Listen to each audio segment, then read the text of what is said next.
Amen. Alléluia. Bonsoir à tous. Bonsoir. Soyez bénis au nom du Seigneur. Bonsoir maman, soyez bénis au nom du Seigneur Jésus. Amen. Amen. Amen. Nous allons prier. Yahweh, nous voulons bénir encore ton grand nom. Et te dire merci pour ce privilège que tu nous accordes. De nous rassembler encore en tant que ton peuple. Pour écouter de ta part. Nous ne saurons, Seigneur, que Dieu venu tel que nous sommes sans au préalable nous repentir de nos péchés, des multiples péchés que nous avons commis en ce jour. S'il te plaît, Seigneur, pardonne tout ce que nous avons commis comme péché et que le précieux sang du Seigneur Jésus nous lave et nous purifie. Yahweh, nous voulons encore te dire merci pour cette grâce. Et en ce moment que tu nous amènes à ta table pour nous nourrir, Saint-Esprit, nous te prions pour nos cœurs, afin que tu les rendes honnêtes et bons, pour jouir du mets que tu nous donnes ce soir, afin que chaque jour, nous glorifions ton Saint-Nom. Merci de nous encourager. Merci de nous châtier. Merci de nous reprendre. Merci de nous conseiller. Merci de nous bénir.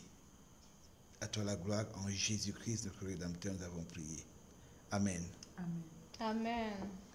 Alléluia. Amen. Hier, nous avons parlé de ce que le Seigneur nous a affranchis, de ce que le Seigneur, de par sa mort, a fait de grandes choses et que le Saint-Esprit était à l'œuvre dans nos vies. Nous parlions encore de ce que l'épouse était là pour nous bâtir. Le Saint-Esprit jouait ce grand rôle. Et aujourd'hui encore, Dieu veut nous parler un peu de la famille et surtout nous mettre en garde parce que tu dois connaître le prix que Dieu a payé, le Saint-Esprit a payé pour toi, afin que tu sois ici ce soir. Amen.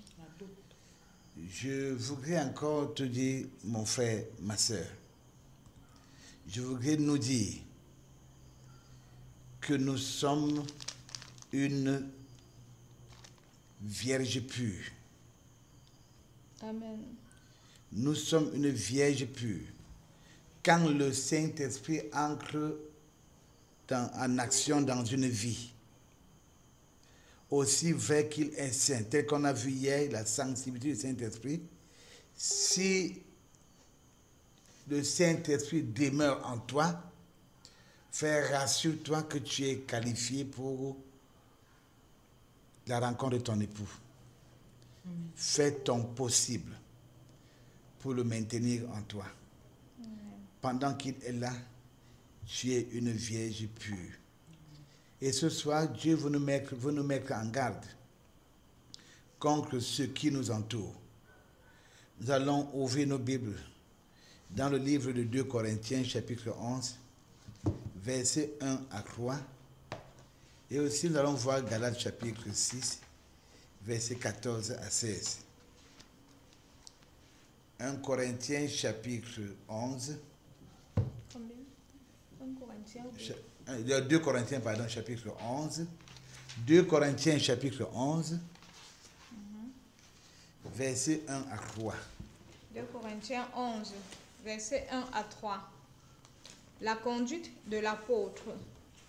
Oh, si vous pouviez supporter de ma part un peu de folie.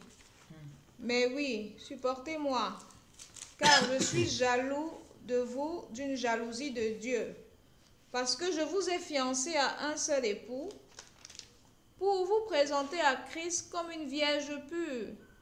Toutefois, de même que le serpent séduisit Ève par sa ruse, je crains que vos pensées ne se corrompent et ne se détournent de la simplicité à l'égard de Christ. Amen. Amen. Est-ce qu'on peut encore voir Galates chapitre 6, versets 14 à 16. Galates 6, versets 14 à 16. Pour ce qui me concerne, loin de moi la pensée de me glorifier d'autre chose que de la croix de notre Seigneur Jésus-Christ, par qui le monde est crucifié pour moi, comme je le suis pour le monde. Car ce n'est rien d'être circoncis ou incirconcis. Ce qui est quelque chose, c'est d'être une nouvelle création. Paix et miséricorde sur tous ceux qui suivront cette règle et sur l'Israël de Dieu. Amen. Alléluia.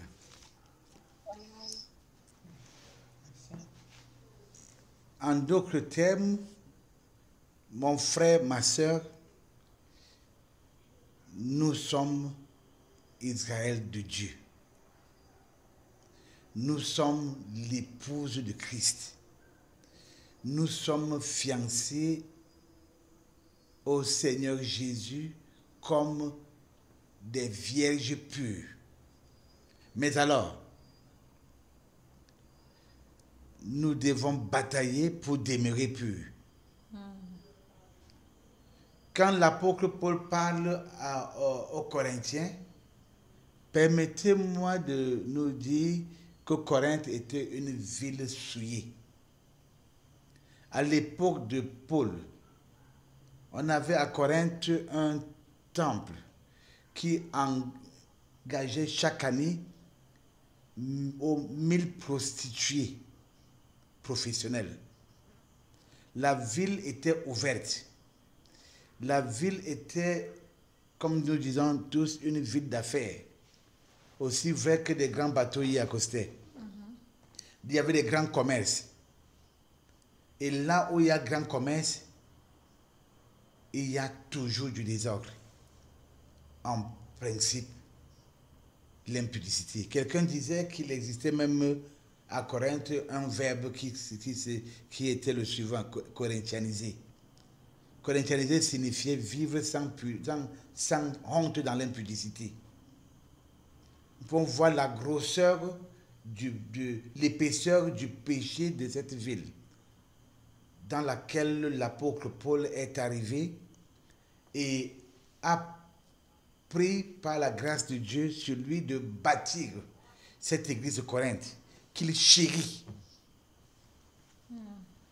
Frères, quand nous entendons l'apôtre Paul nous parler au verset 11, il parle d'une église, d'un peuple sur qui il s'est investi et qu'il chérit de l'amour de Dieu au point d'en être jaloux.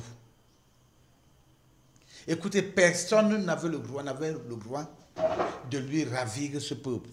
Paul serait prêt, si cela lui était possible, de donner sa vie pour ce peuple. Oui, frère, tu es la génération choisie par Dieu, comme Paul a été choisi, comme les frères de Corinthe ont été choisis. Mais ce soir, le Seigneur nous met en garde pour quelque chose. Comme Ève a été séduite par ruse, je crains que vos pensées ne se corrompent et ne se détournent de la simplicité à l'égard de Christ. Quelqu'un disait que la raison pour laquelle il est difficile au monde de croire en notre Seigneur Jésus, c'est que notre Rédempteur est extrêmement simple pour être cru.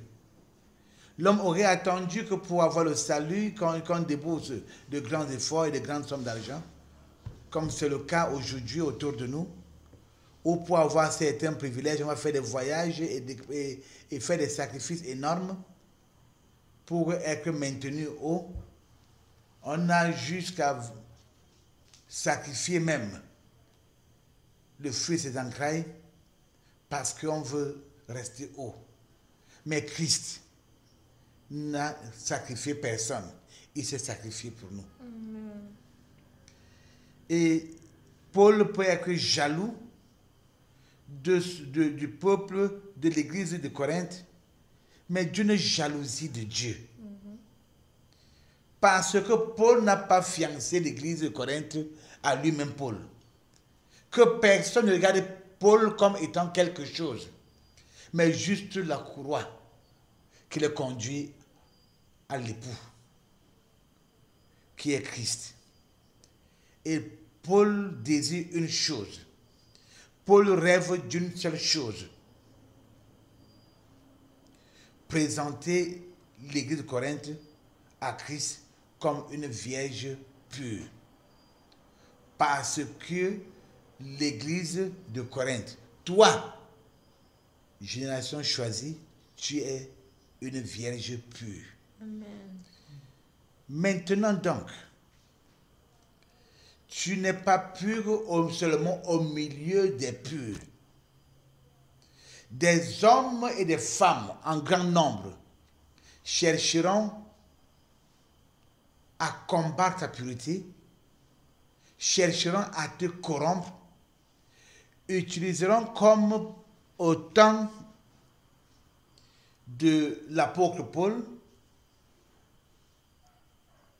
on avait des bons discoureurs, on avait des Grecs, des philosophes de haut rang qui prenaient plaisir à envahir le monde de leurs beaux discours et séduire une multitude.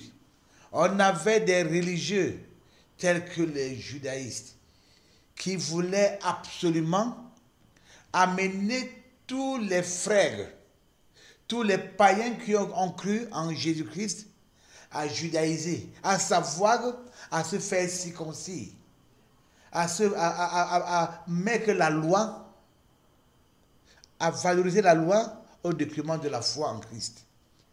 Quand bien même eux-mêmes, ils n'observent pas cette loi. Aujourd'hui encore autour de nous, ces mêmes religieux sont pleins.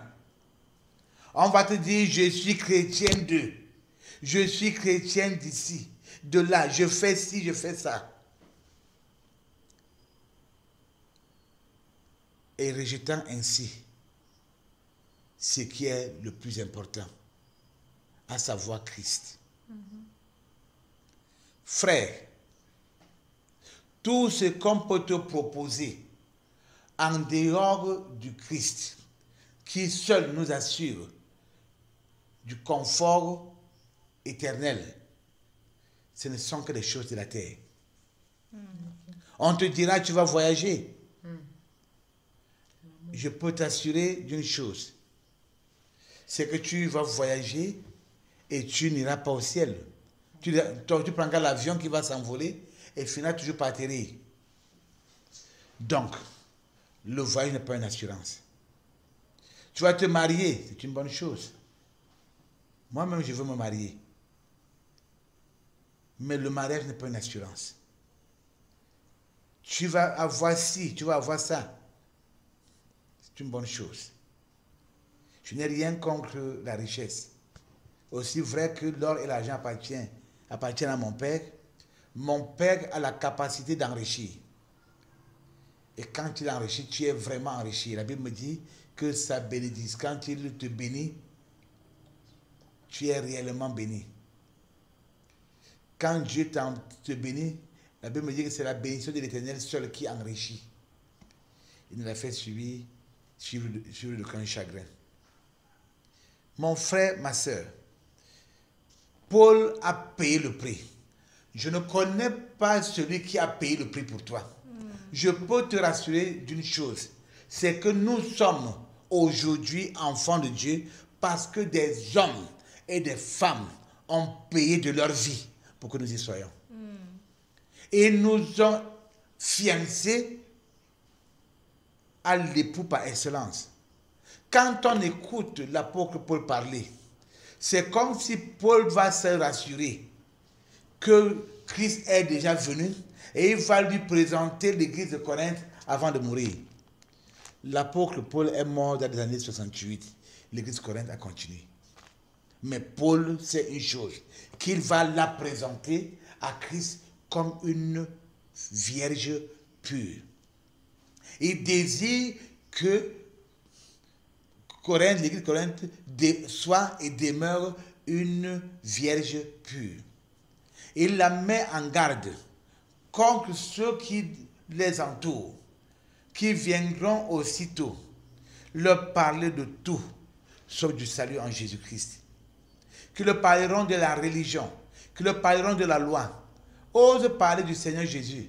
L'une des premières questions qu'on te pose, tu es de quelle religion? Vraiment. Aujourd'hui, C'est quelle église? je voudrais nous dire que toutes les religions dites chrétiennes devraient être uniquement les antichambres de la grande maison qui est l'église de Christ. Et si c'était, nous n'étions que dans des chambres de la maison qui est Christ, comment allons-nous nous détester? Quand je sors de ma chambre, j'embrasse mon frère et ma soeur qui sortent de la sienne. Nous nous retrouvons autour de la table et nous méditons la parole de Dieu. Aujourd'hui, les chefs religieux nous disent que nos premiers ennemis, de leurs adeptes, ce sont ceux qui sortent de leur chambre chrétienne. Frère, le Seigneur nous met en garde. Pendant que tu es une vierge pure, n'oublie pas que Ève était hier une vierge pure. Elle était sans péché. La Bible nous dit que le Dieu 3 fois saint venait chaque soir. La brise du soir se recréait avec eux, causait avec eux, parce qu'ils étaient purs. Ta pureté ne t'assure pas le salut. Tu es pur pour te maintenir pur. Et cette capacité est en toi. Des hommes et des femmes viendront en grand nombre, par ruse, pour nous dire, je crains que vos pensées ne se corrompent et ne se détournent de la simplicité. Mon Seigneur Jésus ne donne aucune condition pour lui appartenir. Juste le reconnaître comme Seigneur. Et il fait le reste. Oui, frère. Tu es averti. Je suis averti. Et nous comprenons l'apôtre Paul parlant à nos bien-aimés dans Galates chapitre 6, nous dit ceci. Pour ce qui le concerne. En d'autres termes, il voudrait que nous lui ressemblons. Loin de lui, la pensée de se glorifier d'autre chose que de la croix du Seigneur Jésus. Frère, la croix du Seigneur Jésus n'est pas simple. Il y a des choses sur la croix du Seigneur Jésus. La première chose que je vois sur la croix, c'est le sang. À la croix du Seigneur Jésus, le sang a coulé. La croix n'a jamais été quelque chose de facile. Elle est lourde. Elle est pénible. À la croix, on pleure. À la croix, on gémit. Mais Paul veut se glorifier de tout ce qui constitue la croix de son Seigneur. En d'autres termes, il veut dire, Seigneur Jésus, accorde-moi la grâce de porter ta croix. Mon frère, ma croix ne saurait égaler celle du Seigneur Jésus. On ne peut pas se permettre de demander au Seigneur Jésus la permission de l'aider à porter sa croix quand on est un chrétien superficiel, quand on est un chrétien léger. La croix du Seigneur Jésus ne peut être donnée qu'après que tu aies montré les preuves de ton engagement pour lui. quelles sont les preuves de ton apostolat? L'apôtre Paul en avait plusieurs. Il les chérissait de l'amour de Christ. Il était jaloux de l'amour de Dieu pour son peuple. Il a bâti, il a payé de son sang.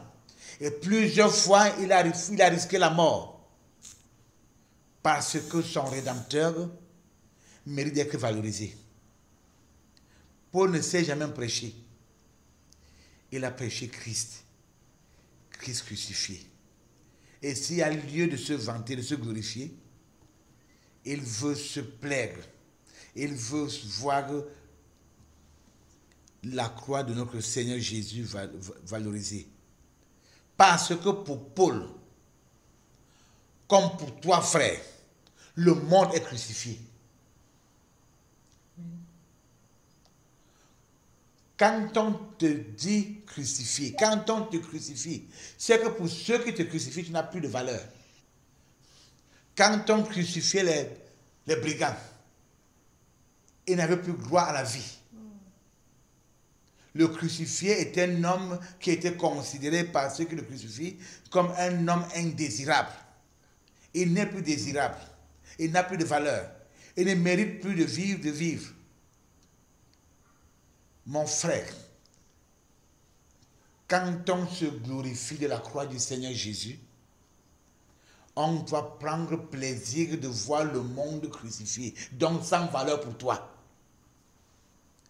Si encore à ce niveau, le monde a encore de la valeur à tes yeux, sous toutes ses formes, demande-toi si tu es qualifié pour te glorifier de la croix du Seigneur Jésus. Si aujourd'hui il t'est donné de voir encore dans ta vie quelques attirances pour le monde, alors sache que tu es encore disqualifié pour la croix du Seigneur Jésus. Parce que pour toi, pour que tu demeures une vierge pure, il faut qu'à tes yeux, le monde soit crucifié. Tu dois haïr le monde de tout ton être. Et pendant que tu hais le monde, je peux t'assurer d'une chose. Pour le monde, tu es crucifié. Parce que celui qui a Jésus ne peut pas plaire au monde. Ne pourra chercher à t'envier que celui-là qui, étant dans le monde, est conscient de ce que sa vie n'est rien sans Jésus et a besoin de ton secours pour le sortir. Selon qu'il est écrit, que le monde attend avec un ardent désir la révélation du Fils de Dieu. Mon frère, ma soeur, oui, tu es une vierge pure. Personne ne viendra t'aider, je veux dire te demander de demeurer pur. Nous avons l'exemple dans la Bible d'un homme qui, pendant sa vie, a tué plusieurs personnes. Mais notre Dieu l'appelle l'homme selon son cœur. Parce qu'il avait un style de vie qui plaisait au Seigneur, à savoir un cœur repentant. Est-ce que cela veut nous dire que nous avons la liberté de nous compromettre volontairement parce qu'on viendra se repentir? Loin de là. Mais notre père David savait regretter profondément son péché. Il savait pleurer suffisamment pour le péché qu'il a commis. Et Dieu a pris plaisir à ce cœur. Si un homme de la crème de David peut avoir du respect pour l'onction de l'Éternel, quand bien même cet autre onction de l'Éternel n'avait pas du respect pour l'onction de l'Éternel sur sa vie, cherchant à le tuer, étant livré plusieurs fois entre ses mains, il n'a pas respecté Saül. Il a valorisé l'onction de Dieu sur la vie de Saül. Vierge pure, quelle attitude avons-nous des serviteurs de Dieu sur la tête desquels coule l'onction de Dieu? Gardons-nous purs, afin que le Seigneur, comme il a témoigné de David, comme il a témoigné hier de Job, que le Seigneur témoigne de nous. Tu es une vierge pure. Demeure pure pour la gloire du Seigneur Jésus. Amen. Amen.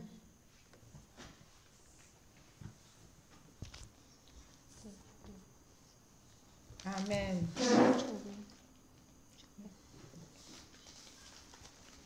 Amen. Nous rendons grâce au Seigneur pour son message qui nous rappelle encore que nous sommes des vierges pures. Nous ne sommes pas saints ou alors juste à cause de ce que nous faisons, mais nous le sommes parce que le Seigneur a payé le prix fort à la croix. Amen. Amen. Ce n'est pas par notre mérite, sinon aucun homme ne serait juste.